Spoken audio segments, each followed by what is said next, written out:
All right, this is MCT4C, day 39.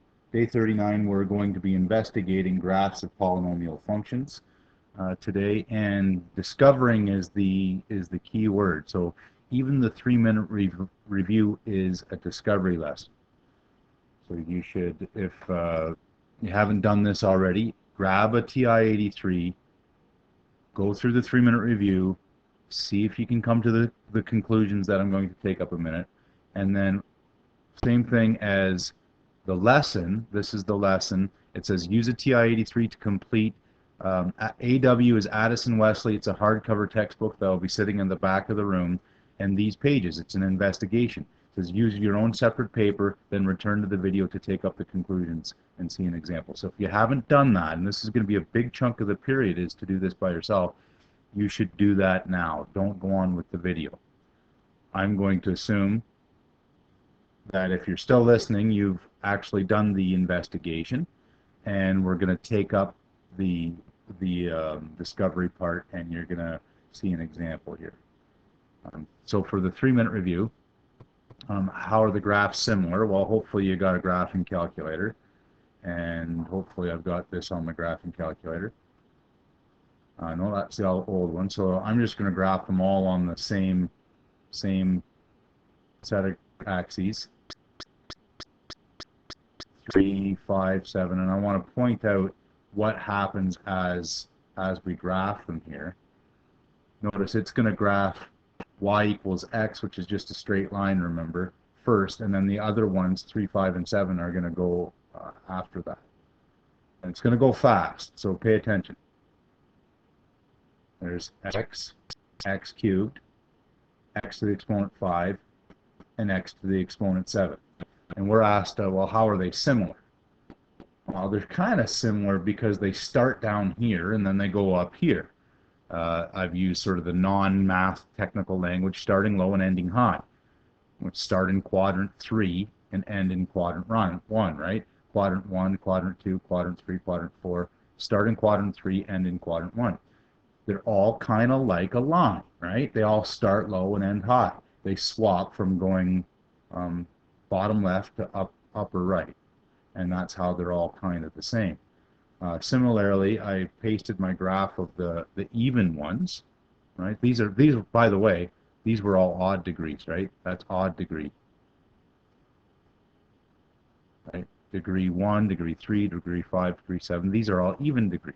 Degree 2, degree 4, degree 6, degree 8, and they all started high in quadrant 2 and ended in quadrant 1. Ended high, start high, end high. How are they similar? Well, they're even degree, and they all do this. They're all kind of like a parabola. So what happened as the exponent increased, as it went from 2 to 4 to 6 to 8? Well, we saw it when on the odd one, is it kind of got sharper somehow, right? So that was x squared, and then x to the exponent 4 was the next one, and then x to the exponent 6 was kind of sharper than that. You could call it being more stretched or more extreme or sharper if you like that word. I like the word boxier because, you know, x squared had a nice curve like this, but it seemed like the other ones got sort of boxier. You know, they kind of did that. They hugged the line a little bit in here, if you notice that. And in fact, if you went and you did y equals x to the exponent 102, since it's even, it would be like a parabola, but really boxy. It would almost come straight down, straight across, and up. Check that out. And if I went y equals 100, y equals x to the exponent 103, then it would be like a line. What would happen there? It would come, you know, start low, go straight up, go straight across, and then straight up again. Always like a line, starting low and ending high. And again, I don't want you to spoil this. Please try some of this on your own. So much better if you can make these connections on your own rather than just copying out a table worth of conclusions. But here's the conclusions that you're supposed to come to. Okay, and you can pause the video if you want to copy before I start talking. That's fine as well. For any odd degree polynomial, so this is number 1 from the 3-minute review. These ones are all odd degree polynomials. There were sort of 2 shapes that we saw. Some of them had the leading coefficient. This is kind of like the first number. If they were positive, they had these behaviors. It started low, just like we said, and ended high. Ended high. Kind of like a line with a positive slope. This one was like a line with a positive slope. But if the leading coefficient was negative, and you'll have to write this one in there like that, right? Well, that's a line with a leading coefficient that's negative. Well, that's a slope that goes downhill, and we can actually think of all of the polynomial functions like this. They start high and end low. One thing before I go on and mention the even degree polynomials, I wanted to mention this starting and ending business. You know, we think of starting is where the function is way off on the left. In math technical term, that's, you know, way off on the left is when the x values are close to negative infinity, right? So like there's 1, -1, -2, -10, -100, negative infinity. Well, where are the y values? The y values are at negative infinity too, way down low. There's y is -1, -10, -100, negative infinity. So starting low is this statement. Sorry, this statement. I'm going to do that again. This statement and this statement together shows starting low. And then ending high are this statement and this statement together. When x is off at positive infinity on the right, these are the x values. Remember, x is 100 or 1,000 or whatever. Where are the y values? Well, they're quite big and positive. So start low, end high. Similarly, for the negative leading coefficient lines, we start high, start up here, which is when x is off on the left, x is negative infinity, y is positive infinity, and then ends low. Ends low means when x is positive infinity, y is negative infinity. And notice, for these odd degree polynomials, they always switch. If it starts low, it ends high. If it starts high, it ends low. They always switch for odds. The opposite are the even functions. Even functions always start and end in the same direction, right? So an even one starts high and ends high. And notice starting still means x is way off on the left. Negative infinity is way over here, and we're interested in where the y values start. Well, they start high, positive infinity, and then they also are going to end at positive infinity, like a parabola, right? A parabola starts high and ends high. And the even degree polynomials are opposite. This part here is one of the main goals, and that's describing the end behaviors. Okay, so I will often use the layman's terms like these starts high, starts high, ends low, all that sort of stuff. But you should be able to write these symbols. Starting means x is off at negative infinity, and then lower high is talking about the y values. Similarly, ending is when x is positive infinity, and so on. We saw some specific shapes for specific degrees. And again, a lot of different shapes here. I'm going to go through them fairly quickly. A constant function has degree 0. So this would be something like y equals 8 or something like that. 8 is the leading coefficient. It's a constant. And if it's a positive constant, it's above the y-axis. And notice there's no minimums or maximums. And similarly, if a is -8, it's going to be a constant line below the y-axis, x-axis rather. Linear ones we're familiar with, and they're degree 1, but they don't have any maximum or minimums either. And we see a, the leading coefficient. If it's positive, it's an uphill line, and if it's negative, It's a downhill line, and we're used to those. We're even used to parabolas. Parabolas, remember, are degree 2.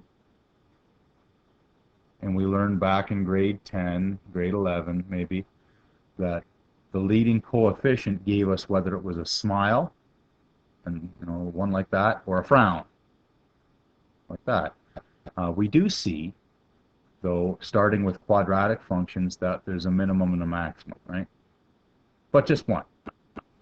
And then in cubic functions, which I call snake shapes, right? Quadratics were parabola shape. Cubic are snake shape. And again, if the leading coefficient is positive, then it starts low and ends high, and it might have a couple of turns in the middle, what I call turning points. Notice how many maximums or minimums does this function have? There's one, and this one's a minimum, maximum and minimum. 2 maximum and minimums. If it's opposite and A is negative, it starts high and ends low. Starts high and ends low. The leading coefficient is negative, but it still has two turning points, 2 minimums or maximum. Quartics, like these get, the degrees can just keep going up. We're responsible for up to degree 4 for the most part, and I call these M's and W's. When you graph them, A is positive, it looks like an M. A is negative, it's flipped upside down, and it looks like a W.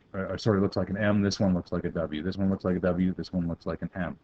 Starts high, ends high, and there's actually, could be, up to 3 turning points. Now, we saw some, like if you remember what it looked like when in the 3-minute review, the quartic, this kind of just looked like this, didn't it? Well, how many max mins did it have? It just had the one right there. That's it. And so this is the most maximum and minimum. It's the most turning points that it can have. For A negative, it's like the W is flipped upside down to become an M, and I can see there's 3 there. Okay? And you were asked to type a whole bunch of these into the calculator, so hopefully you got it. A polynomial function that has degree n has a maximum of n minus 1 hills, or turning points, right? Maximums or minimums. This one had, like this was the quadratic, a parabola, it had 1, cubic had 2, quartic had 3, it was always 1 less. How many x-intercepts? Well, I just wrote down n, but let's think about that for a second. We never were asked to think about this. A line here, a line which is degree 1, well, how many x-intercepts does it have? 1 right there. What about a parabola? 1, 2. It's degree 2, it's got 2 intercepts. Well, hang on. If I move this down here, it would have 0. Yes, this again is the maximum number. And same thing for this cubic, right? How many zeros does it have? Let me get a different color and show you the zeros. There's 1, there they are there. There's 1 there, 2 there, 1, 2, and 3. And there'll be some here that I didn't, but this is maximum, right? For instance, this one only has 2. But if I took this W and moved it down, 1, 2, 3, 4, yeah, it could have up to 4. A quartic could have up to 4 intercepts. And where they are and all that stuff, well, we don't know. We're just getting going on this, okay? And so what are we responsible for? Well, we actually know quite a bit about polynomial functions now.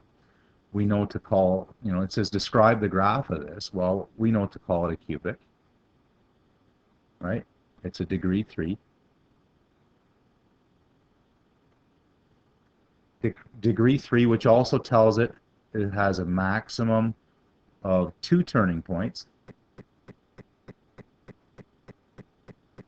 We also know it has a maximum, might have fewer, but a maximum of 3 zeros. Notice that the leading coefficient